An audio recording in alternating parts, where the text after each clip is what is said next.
July 29th, 1967, 10:52 in the morning. The Gulf of Tonkin. On the flight deck of the USS Forrestal, sailors moved between 50 aircraft armed and fueled for the day's second strike against North Vietnam. No enemy plane was in the no missile was inbound. The only threat on that deck was electrical. A single stray current, running through a cable no one had inspected that morning. It found a Zuni rocket mounted under the wing of an F-4 Phantom. The rocket fired on its own. It crossed 60 feet of open deck in a fraction of a second and slammed into the fuel tank of a fully loaded A-4 Skyhawk, parked and waiting for launch. In less than 90 seconds, that fuel would ignite bombs the Navy had trusted for over 20 years. In less than an hour, 134 sailors would be dead. 21 aircraft would be destroyed, and the United States Navy would lose more men to fire on its own deck than it had lost to enemy action in any single day since World War II. No one on that deck that morning had been trained for what was about to happen. The manual said one thing. The fire said another. This is the story of the 90 seconds that rewrote it. By the summer of 1967, the USS Forrestal was operating on Yankee Station, the carrier patrol box in the Gulf of Tonkin, from which American air power struck targets across North Vietnam. It was the ship's first combat deployment, commissioned in 1955 as the lead vessel of a new class of supercarrier. Forrestal had spent over a decade as a symbol of American naval power. Now that power was being tested against a punishing operational tempo. 2, sometimes 3 strike launches a day. Every aircraft cycled, refueled, and rearmed in a fraction of the time peacetime training had ever demanded.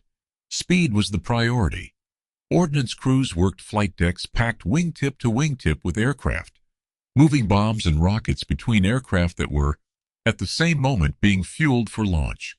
This was standard practice across the fleet in 1967, not a Forrestal failure, but a Navy-wide condition of the war. And beneath that condition sat an older one, unspoken but universal. The bombs loaded onto those aircraft, designated AN-M65, filled with Composition B explosive, were a design the Navy had trusted since the Second World War. Composition B was known to be sensitive to heat and shock. Newer, more stable explosive formulations existed, but older stockpiles were cheaper, more available, and the war in Vietnam was consuming ordnance faster than the fleet could replace it. So old bombs sat beside new aircraft. Undertrained damage control teams stood watch over both. And on carriers across the Pacific Fleet, everyone accepted this as simply how a carrier at war operated. The same rockets, the same bombs, the same electrical systems that had worked without incident 1,000 times before. On the morning of July 29th, they would not work without incident 1,001st time. USS Forrestal Fire, 1967. Chapter 3. The Electrical Fault. No one saw. At 10:50 a.m., the Forrestal was preparing to launch its second strike of the day. Aircraft lined the aft flight deck, engines running, pilots strapped in, ordnance crews making final checks. Among them sat an F-4 Phantom, armed with 4 LAU-10 rocket pods, each loaded with Zuni air-to-ground rockets. Zuni rocket, a 5-inch unguided rocket, fired from a pod slung beneath a fighter's wing, designed to strike ground targets with high explosive warheads. It required an electrical firing signal to launch. That signal was supposed to come from the pilot's cockpit switch. And only then. Somewhere in the Phantom's wiring, a transient electrical surge, later traced by investigators to a voltage spike common during the shift from external ship power to the aircraft's internal systems, reached the rocket's firing circuit. No pilot pulled a trigger. No cockpit switch was thrown. The Zuni fired on its own, propelled off the rail by its own rocket motor, and crossed the deck in under a second. It struck the external fuel tank of a parked A-4 Skyhawk. The aircraft belonged to Lieutenant Commander Fred White. Several feet away, in the cockpit of a second A-4, sat Lieutenant Commander John McCain, waiting his turn to launch. The Skyhawk's fuel tank ruptured on impact. JP-5 jet fuel, thick, less volatile than gasoline, but still flammable under pressure and heat, sprayed across the deck and ignited immediately. Flames spread beneath parked aircraft in seconds, engulfing planes that were, at that exact moment, still fully fueled and still carrying live ordnance. The fire had started, but the fire itself was not yet the disaster. The disaster was what sat beneath it. Bombs built for a different war, resting in flame, with a clock already running that no one on that deck could see. USS Forrestal Fire, 1967. Chapter 4. The First 90 Seconds. Fire crews reached the flames within seconds. This was not negligence. Forrestal's damage control teams responded exactly as they had been trained.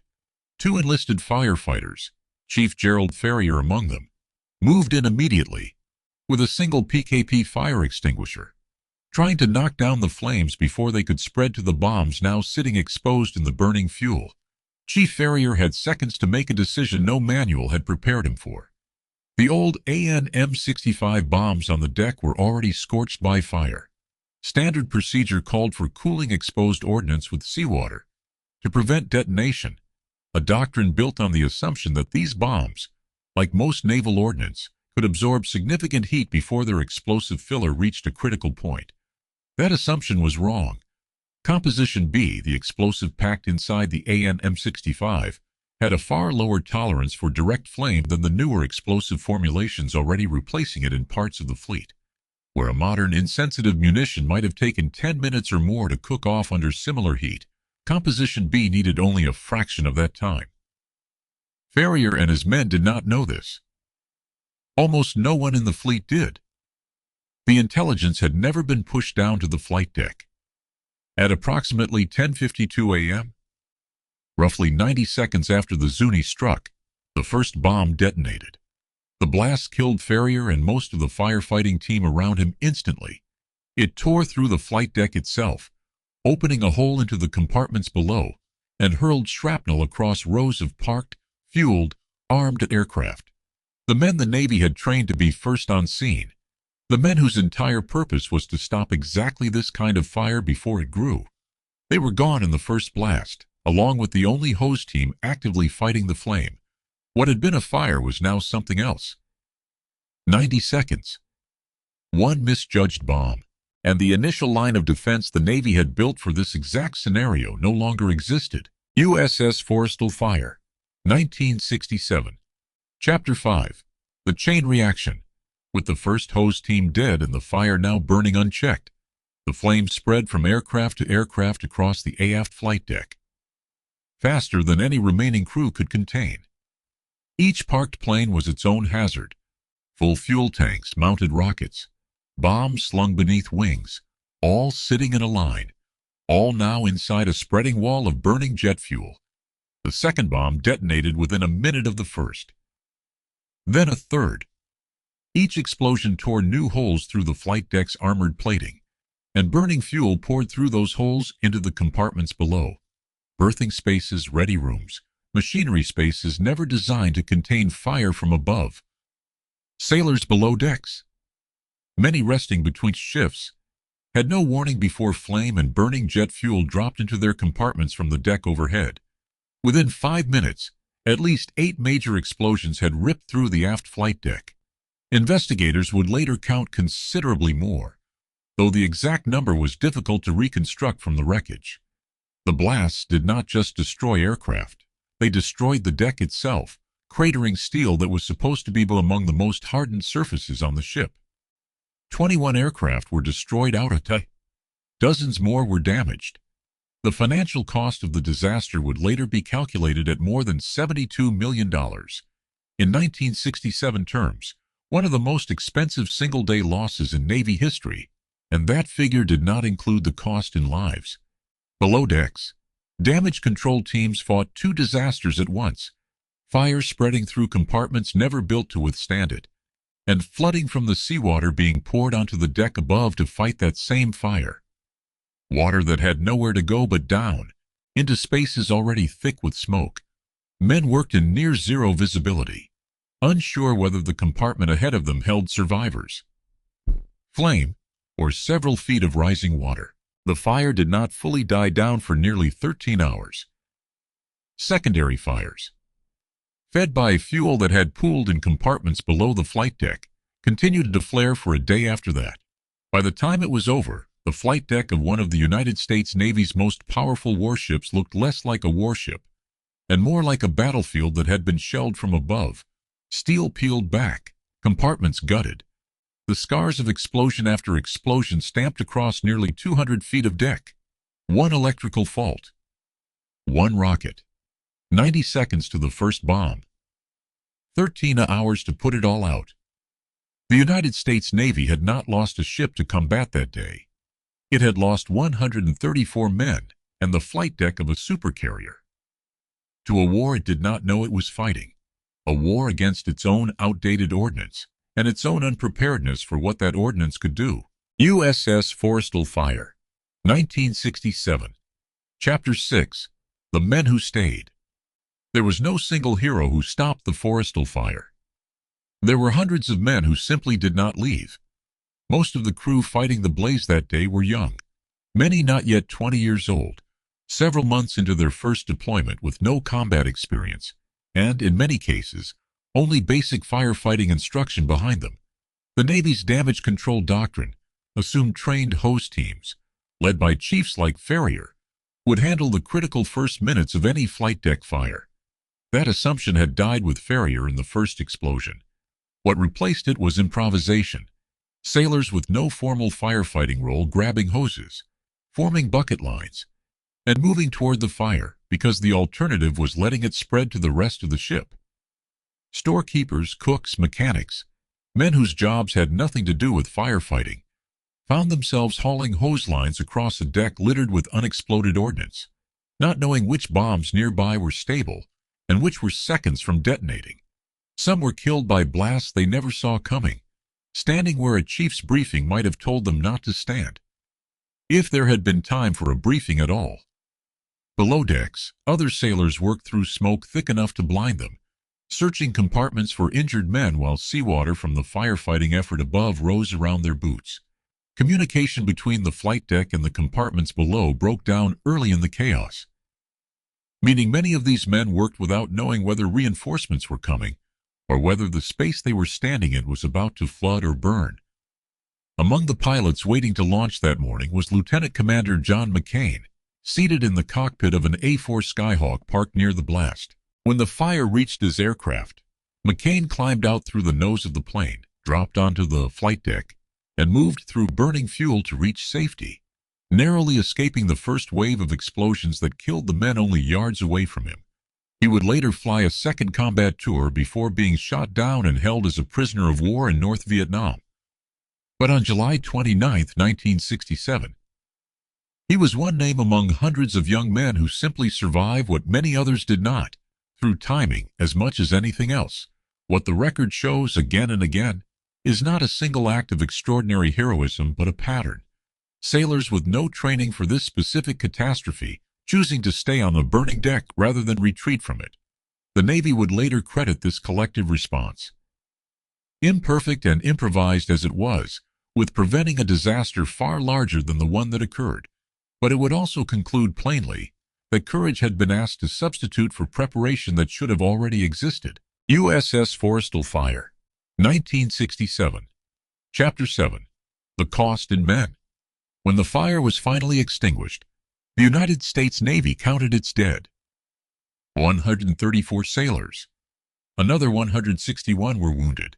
It remains the deadliest loss of life aboard a U.S. Navy vessel since World War II. That did not result from direct enemy action. Most of the dead did not die in the initial blast that killed Chief Ferrier and his team.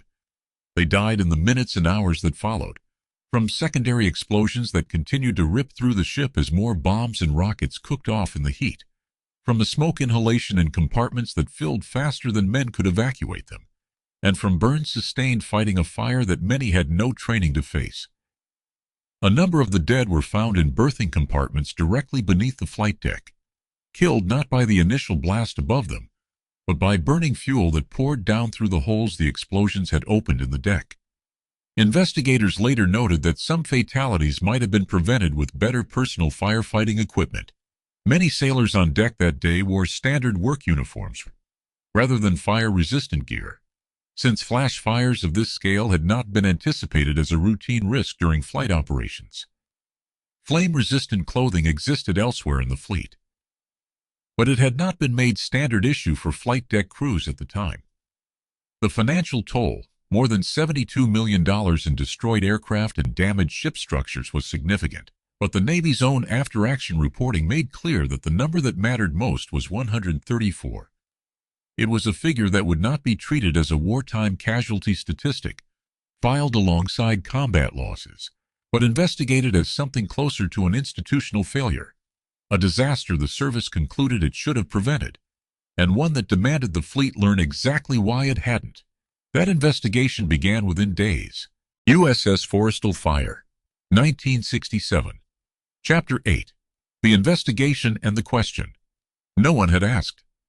Within days of the fire, the Navy convened a formal board of investigation.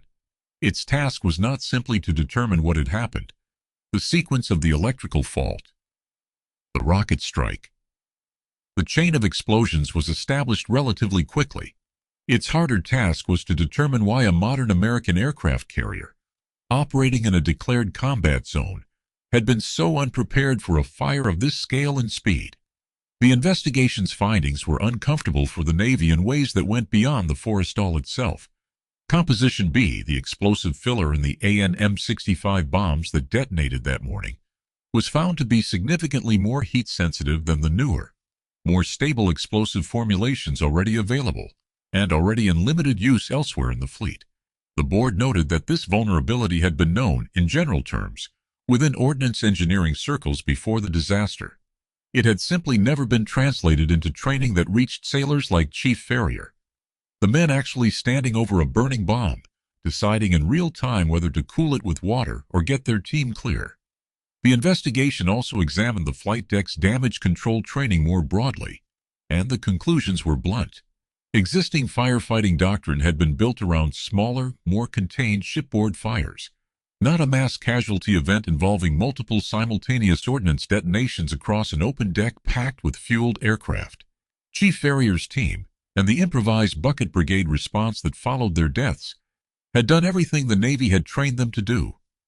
The problem the board identified was not the courage or competence of the crew. It was that the Navy had never trained its sailors for the specific catastrophe that occurred that day. There was also the matter of wartime pressure. The investigation acknowledged, without excusing it, that the operational tempo demanded by the air war over North Vietnam had pushed ordnance handling and flight deck procedures toward its speed at the expense of some established safety margins. Old bombs staged near fueled aircraft, crews cycling faster than peacetime standards would have allowed. None of this was unique to Forrestal. It was, the board concluded, closer to a fleet-wide condition that had simply never been tested by disaster until that morning. The report did not simply assign blame. It asked a question the Navy had not seriously asked before July 29, 1967. If this happened again, on any carrier, would the fleet be out ready? The honest answer, on the evidence of that day, was no. What the Navy did with that answer would define the next 50 years of how it trained every sailor who ever stood on a flight deck again. USS Forrestal Fire, 1967. Chapter 9. The Doctrine Rewritten. The Navy's response to the Forrestal investigation was not a single reform, but a systematic overhaul of how the fleet prepared for shipboard disaster, built directly from the failures the board had documented. The first change was training. Before 1967, damage control and firefighting instruction varied significantly across the fleet, often left to the discretion of individual ships and commanding officers. In the years following the fire, the Navy established standardized, mandatory firefighting training for every sailor, not just designated damage control specialists. The instruction center that grew out of these reforms, formalized in the years after Forrestal, became the model still used to train sailors in shipboard firefighting today, built specifically around the scenario that had killed 134 men. Mass fire, multiple simultaneous ordnance hazards, and a chain of decisions that had to be made correctly in seconds. The second change was equipment. Flame-resistant clothing, found lacking on the flight deck that morning, was made standard issue for sailors working flight operations. Improved fire suppression systems were installed across the carrier fleet, designed specifically to respond faster to a flight deck fire than the manual hose response that had failed to contain the blaze in its first 90 seconds. The third change was the ordnance itself. The vulnerability of Composition B, identified so plainly by the investigation, accelerated the Navy's shift toward insensitive munitions, explosive formulations engineered to resist detonation from the heat, shock, and fire exposure, rather than only from a deliberate firing mechanism. This shift did not happen overnight, and older stockpiles remained in use for years afterward. But Forrestal became the case study cited again and again in the decades-long push to remove heat-sensitive explosives from ships where fire was always a possibility. None of these reforms undid what had happened on July 29, 1967. The Navy's own investigation made clear that better training, better equipment, and safer ordnance might have saved lives that day. But that knowledge had come too late for the 134 men already lost. What the reforms did was ensure that the next carrier fire, whenever and wherever it happened, would be met by sailors who had actually been trained for it. That doctrine did not stay theoretical for long. Just over a year later, a similar fire broke out aboard the USS Enterprise. The firefighting response was faster, more coordinated, and considerably less costly in lives, a direct result of lessons drawn from Forrestal. The Navy had rewritten its doctrine in blood. On the Enterprise, that doctrine was tested, and it held. USS Forrestal Fire, 1967. Chapter 10. The Legacy Still Taught Today. More than half a century later, every sailor who enlists in the United States Navy still passes through firefighting training that traces its direct lineage back to July 29, 1967. The instruction they receive: how to assess a fire before committing to it, how to recognize when ordnance is too dangerous to cool with water rather than evacuate from, how to move as a coordinated team rather than a scattered crowd of volunteers, exists because 134 men died learning those lessons in real time, with no manual to guide them. The USS Forrestal itself returned to service after extensive repairs, continuing to serve the Navy for over 2 more decades before its eventual decommissioning. But the ship's most lasting contribution to the fleet was never really the vessel. It was the failure, documented in exhaustive detail, that forced the Navy to confront a gap between what it assumed its sailors could handle and what it had actually prepared them for. The insensitive munitions research accelerated by Forrestal's investigation continued for decades afterward, gradually replacing the explosive stockpiles that had made the 1967 disaster so much deadlier than it needed to be. Modern naval ordnance is built, tested, and certified against exactly the kind of heat and shock exposure that turned a jet fuel fire into a chain of bomb detonations that morning. That standard exists because of what investigators found in the wreckage of Forrestal's flight deck. The Navy did not choose to learn this lesson. It was forced to. Chief Farrier and the men beside him followed the doctrine they had been given, and that doctrine was not enough. What the Navy built afterward, the standardized training, the fire-resistant equipment, the safer ordnance, was not a tribute to the men who died. It was an acknowledgement, written into procedure and passed down to every sailor since, that their deaths had exposed something the fleet could no longer afford not to fix. If you want to understand how the modern Navy trains its sailors to fight fire at sea, you have to start here, on a flight deck in the Gulf of Tonkin, with a rocket that should never have fired, and a bomb that took far less time to explode than anyone believed possible. If this story of institutional failure and hard-won reform is one you want to see more of, subscribe for the next chapter in naval history, the disasters the Navy doesn't forget, and the lessons that came at too high a price.